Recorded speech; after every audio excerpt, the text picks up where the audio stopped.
And they'll know we're God's children by our love, yes. They'll know we're God's children by our love. So the second topic I was given, which is always kind of scary, images of God. I was like, whoa.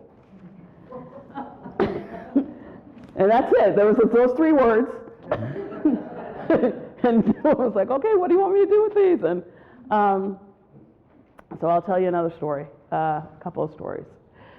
So as I said, I work at Visitation Academy. What I didn't say was that I am a Visitation grad.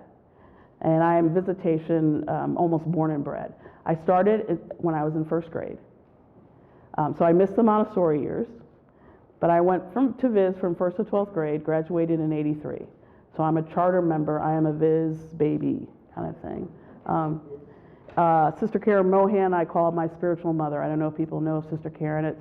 In the early 90s, she and 2 other sisters moved to Minneapolis and felt that they were just called to be a presence in urban Minneapolis. And so they opened a house and they just live there, and they're called like the Nuns in the Hood. And they are, they've been there now 30 years and going strong. So, but she had a strong influence on me. She was my Core 6 teacher.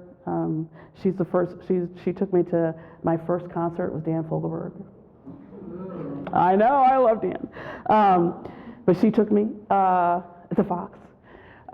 She scolded me sometimes when I was not up to my best. So for instance, I love to tell the story, she always laughs. I was dating somebody, but my parents didn't know I was dating somebody at the time. You know how that goes. I'm sure you've seen that. And I was sitting, it was Sunday evening, and I was going to go meet my boyfriend. And my parents wouldn't want me to meet my boyfriend, so I said I was going to go to school to practice a song with Sister Karen. That's okay. I am being vulnerable because I know that none of you have done this before. That's okay. You can just pray for my parents. That's all right.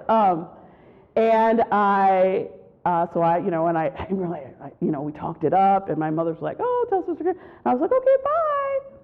And I left, but I left my wallet. And I didn't turn around to get it. I just drove to meet my boyfriend. And my mom saw my wallet, and she told my sister, oh my gosh, Danielle left her wallet. You should drive it out there so she's safe on the way home. So my sister drove out to Viz. Rang the door, yes, busted.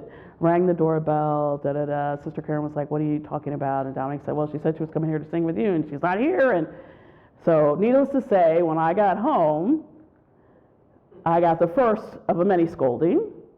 But when I got to school the next day, she was standing by my locker. And if you knew Karen, like if you know, like the Mohans are just so like gentle and they're just, and she was like fire, brimming, and people, and the girl, my friends were like looking around like, what? And she was like, don't you ever do that. And I was like, oh my God, and then later she came to me and she said, do you understand? Like, she said, look, it would have been great had you come, but the problem was so many people were worried about you because we love you so much. I'm not yelling at you because you lied, although that's a problem. I'm yelling at you because you put yourself in danger and you made all these other people worry about you. So she is a first image of God for me. She pulled out the best of me. She allowed me to kind of grow. She laughed at my jokes. She switched uniform, like when we did Halloween, I dressed up as a visitation nun. She dressed up as a student. And she called me on the carpet because she loved me. So it's not a picture, like it's not, I know when we talk about images of God, and I'll get to this a little bit later, but so I had an image of God in 6th grade. I've always loved Scripture. I've always just felt it was a great way to get to know God. But I was in 6th grade, and we read the story of Jesus in the temple, lost And then when his parents found him, he was sitting there talking to the rabbis and teaching. And Mary saying, like, didn't you know we'd be worried about you? And Jesus saying, well, didn't you know I'd be about my Father's business? Now, I was very, a very, intense child. So immediately in my mind, I thought, what's my Father's business? What am I doing? I don't know, I'm playing with Barbie dolls. I should be in the temple talking, what's going on? Oh my God, oh my God, oh my God, oh my God, oh my God. Right? And so I was freaked out. And because I felt that image of God at that time was, here's your assignment, and you better be doing it. And if you're not doing it, you're in big trouble. Now, I think sometimes we put images of God come from our experiences of others. Yeah?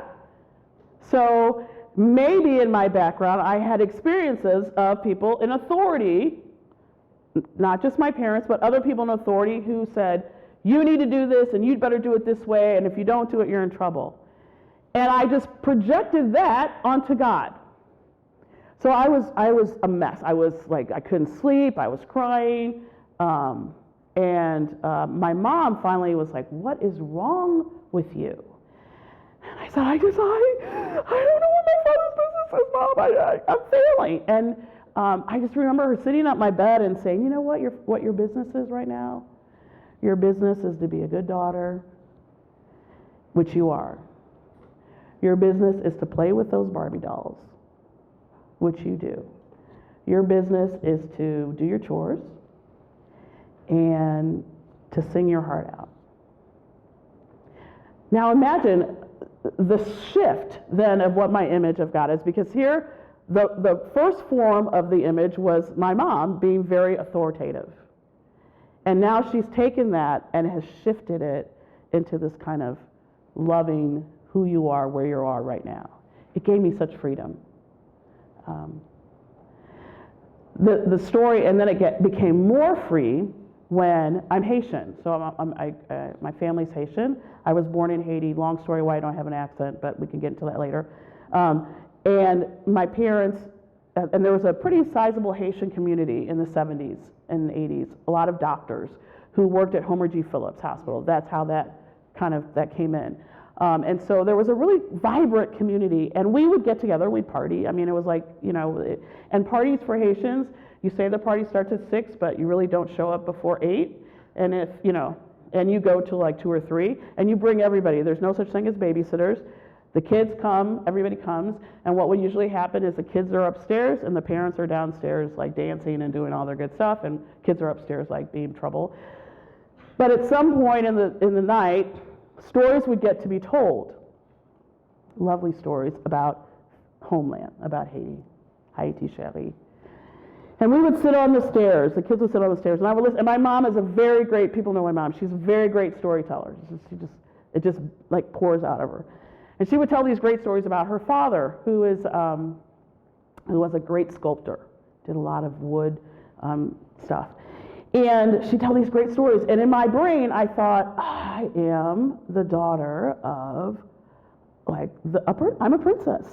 I'm a princess of Haiti. I never, when I left, I didn't really remember. But I just thought, oh, okay, my grandfather's the king, and I'm a princess. Yay. And so when we were going back, I was like, okay, yeah, I get to go. We're so excited. Extreme poverty, but the people are lovely. I remember people begging though, and I remember no one told me about this. Nobody told me about this. And I thought, I just need to see my grandfather. I just need to see the king. I just need to see the king.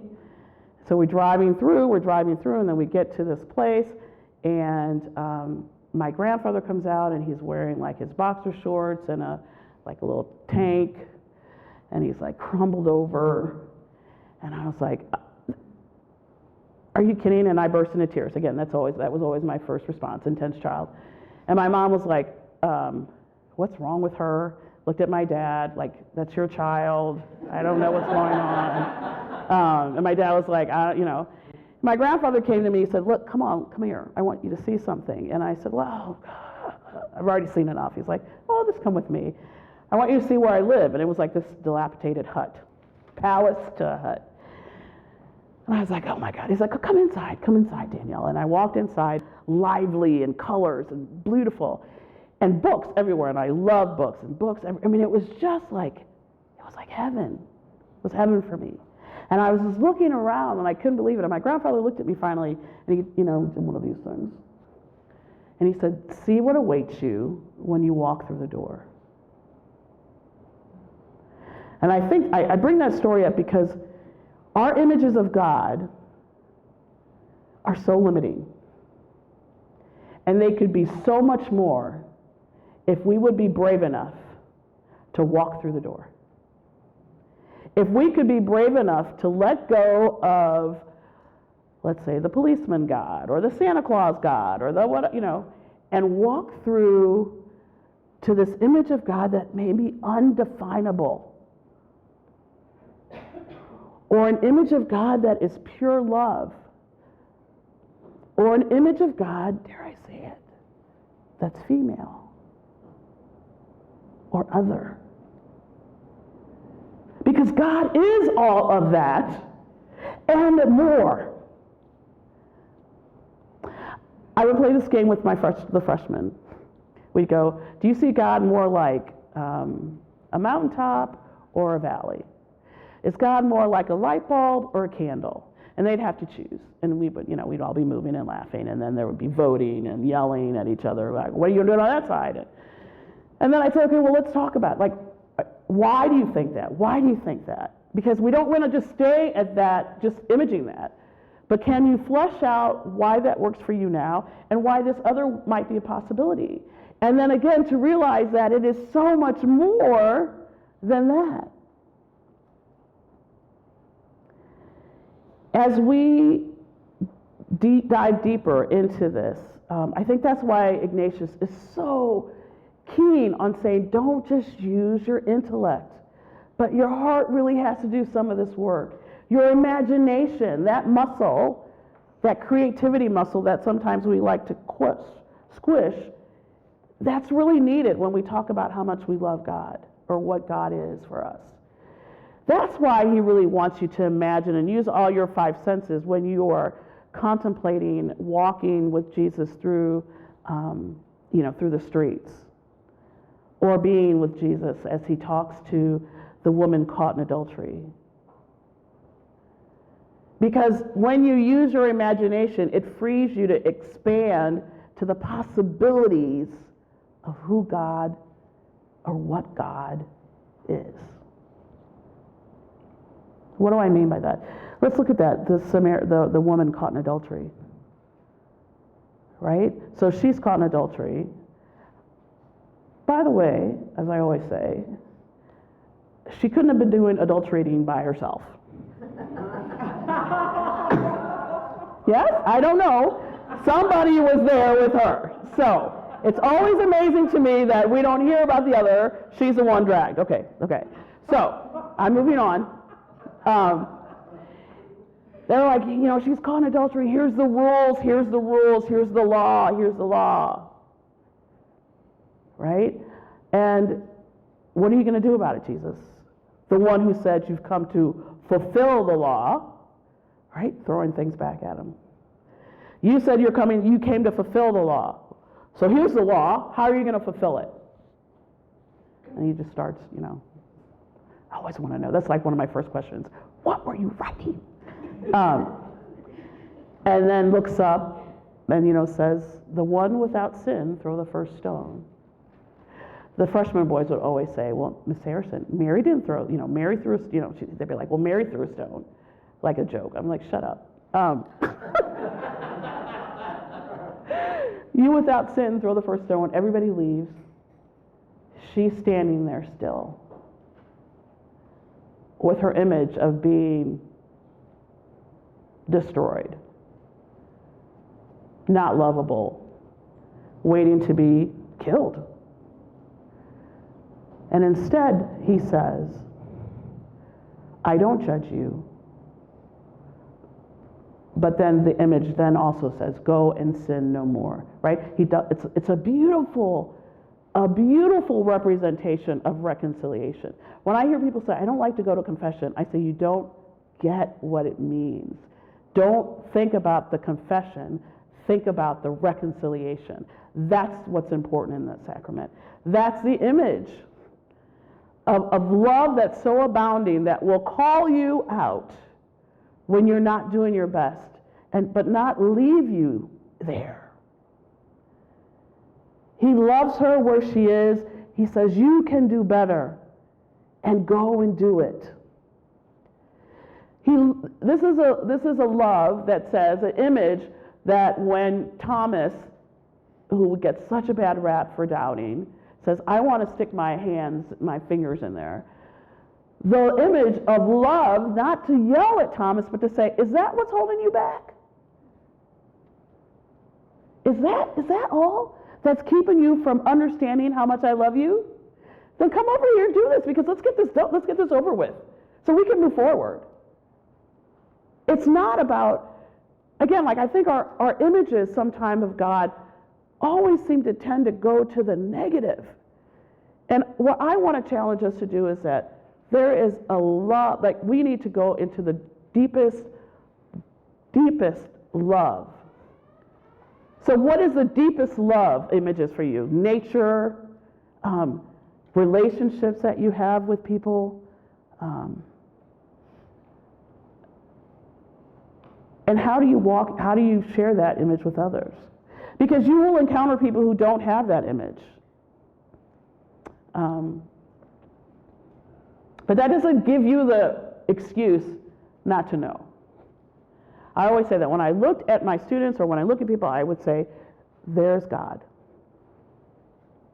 Now, they may not be acting like God, but that did not give me the excuse to say, well, God's not there. Because I knew better. And a lot of times, again, because I would act that like I didn't know that God lived in me, that I was an image of God.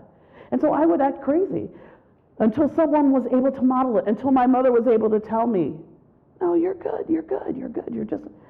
And so what are our jobs in that situation? Our jobs are to just continue to pour love, and then they come out with some amazing, I'm telling you, when they get it, it is transformative, not only for them, but for all of us. As I said at SLU, I would sing a lot. I mean, and a lot of times it was to cover up my nervousness, like, again, teaching 14-year-old boys. And the first time I was there, before that I taught at Incarnate Word Academy, so it was all girls. And the first year I was at SLU, I mean, I just didn't know how to navigate. Like, boys are like moving, and I would kind of like, Meg knows, I would kind of be like at the wall like this, like, don't hit me. Like I was terrified. And I was like, I don't know what's going to happen. And then it would like, all of me would burst into tears. And at one point I ran into a teacher, and I was looking for somebody else, and I ran into Tim Kurt, and I said, has, so-and-so here? And he goes, no. He goes, are you okay? And he was like, oh. He's an English teacher. He was like, wait. He's like, take him to the chapel. Like, but but part of it was like, okay, what can I do to start to feel comfortable in who I am? And understanding that I am a temple of God, right? So the first image of God is you. Look in the mirror. Looks pretty good, huh? Yeah, all that in a bag of chips. So I would do that. And then so then I said, okay, singing. Okay, I'm gonna sing. I don't know if they're getting it or not, but I'm gonna do it, and then I didn't know what was happening, and then I left. I've been gone this is my third year gone from SLU. Last year, a friend of mine sent me a text of their annual review book. And one of the graduating seniors had talked about me. And then even in that sentence, he said something, but then the person who wrote said she was a force and would never hesitate to let us know that we were made in the image of God and that God loved us. I was bawling because you just never know, right? You never know. But I thought, yes, that's what we're supposed to do. That's our mission. If we're being these little Ignatian followers, just like Ignatius had to understand that he was perfect just the way he was, imperfect, he was perfect in his imperfectness. We are perfect in our imperfectness, and you are perfect in your imperfectness. And God's all in it, right? So I've been all over the place because the image of God is all over the place, right? It's going to be different for each person. But I would just suggest that we move away from those negative images to understanding, embracing a more encompassing vision of all that it could be, and always knowing that it's more. It's always more. And not to be afraid, and I really mean this, and not to be afraid to explore what those images are. I am a strong Catholic. I love my faith. And my faith tells me that we are universal and that there's room at the table for all. And so I am not, it doesn't mean that because I sometimes imagine God as feminine, because sometimes I need that. I need that. And sometimes I need God as Father, who's going to sit me and pull me in his lap. It's okay. It's okay. What is your image of God? What's your best image? What's your worst image? I'd say kiss that worst image goodbye. Say thank you for your service. I got that from Marie Kondo, by the way. If you've not watched the Tidying Up, but she says, like, when you're getting rid of stuff, you should, and I thought, this is amazing. Like, before you get rid of it, you say, thank you for your service, which was really helpful when I was getting rid of, 1,000 books, and I had to, but thank you for your service, because those images got you to the place where you are now, right? So thank you for what you brought me here, and I'm lovingly I'm releasing you. I'm not like I'm throwing you away. I'm releasing you. I am placing you gently on the side, and I am moving forward. Let go of the negativity. Understand that you are loved by God, and because of that love, there's so many other things that God is ready to show you, and who to show you. Amen. And they'll know we're God's children by our love, yes. They'll know we're God's children by